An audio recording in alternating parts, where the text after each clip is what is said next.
And I don't think we should be frustrated about finding God's will for our life. I think it's really pretty plain in the Bible. And the Bible lays out more just the general things that everybody should be doing. But I think unless you're doing those things, there's not much point in looking for some specific thing that God wants you to do. And I don't believe that I'm trying to find God's will is even accurate biblically. I don't think you need to try to find God's will. I think you need to just want God's will. I think your heart needs to be right, and if you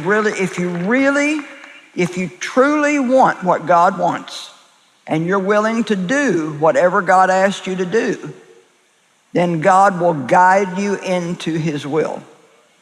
And many times when God is guiding us, it feels so natural that we don't even really realize what's going on. And I think when we deal with God, we always look for some big supernatural thing, but it's not always that way. He gets in the middle of our very normal lives and leads us and guides us. One time this was when I was a much younger Christian. I've been teaching for 45 years now, and so this was probably 45 years ago when I first got started. And I was trying to make a decision about something, and I was just so afraid I was going to make a mistake. You ever get afraid you're going to make a mistake? You know, that can paralyze you. The paralysis of analysis. You think about it so much, you analyze it so much that it paralyzes you.